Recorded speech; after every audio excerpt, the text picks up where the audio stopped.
အားလုံးပဲမင်္ဂလာပါ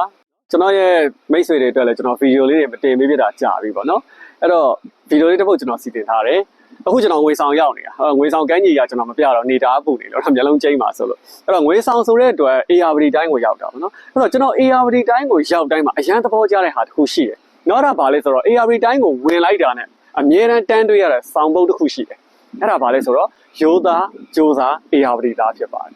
အဲ့တော့ကျွန်တော်အဲ့ဆောင်းပုတ်လေးနဲ့ပတ်သက်ပြီးတော့ရိုးသားချင်းနဲ့ပတ်သက်တဲ့အကြောင်းလေးကိုပြောချင်လို့ပေါ့နော်ဒါလေးကိုစီစဉ်ထားတာဖြစ်တယ်အဲ့တော့အကြောင်းအရာလေးတစ်ခုကျွန်တော်ပြောပြမယ်ကုမ္ပဏီတစ်ခုမှာဟာလာတထေးတယောက်ကသူ့ရဲ့ဝန်ထမ်းတွေအတွက် interview ကိုသူကိုယ်တိုင်လုပ်တယ်ပေါ့နော်အဲ့တော့ interview မှာသူကကောင်လေးတယောက်ကိုဗာမေးလဲဆိုတော့ငါတို့ရဲ့ကုမ္ပဏီမှာ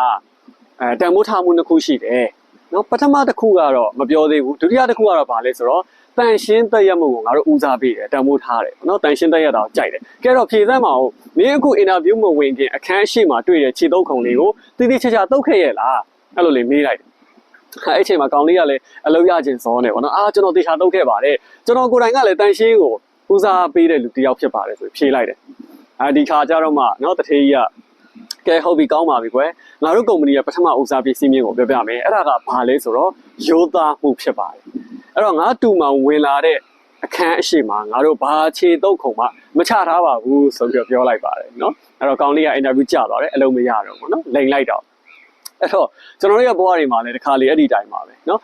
သေးသေးမွားလို့ထင်ရပေမဲ့နော်လိန်လေလိုက်တဲ့အခါမျိုးတွေမှာကြီးမားတဲ့ဆုံးရှုံးမှုတွေကျွန်တော်ကဖြစ်သွားနိုင်တယ်ကြီးမားတဲ့အခွင့်အရေးတွေကိုကျွန်တော်ကလက်လွတ်လိုက်ရနိုင်တာတွေရှိတတ်ပါတယ်ဒါကြောင့်မို့ကျွန်တော်ကလုပ်ငန်းခွင်မှာပဲဖြစ်ဖြစ်ကျွန်တော်ရဲ့တငယ်ချင်းပတ်ဝန်းကျင်အပေါင်းအသင်းနယ်ပယ်မှာပဲဖြစ်ဖြစ်ရိုးသားမှုကိုအမြဲတမ်းတန်ဖိုးထားဖို့လိုပါတယ်ကျွန်တော်ရဲ့ personal branding ကောင်းမှုအတွက်ဆိုရင်လည်းပဲရိုးသားမှုကအရင်အရေးကြီးပါတနည်းပြောရရင်ဒါကကျွန်တော်တို့လူကျင့်ဝတ်တွေကတစ်ခုဖြစ်ပါတယ်ဒါကြောင့်မလို့ကျွန်တော်ဟာကျင့်ဝတ်ကိုထိန်းသိမ်းပါဟလာအမြဲတမ်းကျွန်တော်ကရိုးသားမှုကိုဦးစားပေးပါလို့ဒီအကြောင်းအရာလေးကနေအမြဲတမ်းသတိရစေမှာဖြစ်ပါတယ်အားလုံးကိုကျေးဇူးများတင်ပါတယ်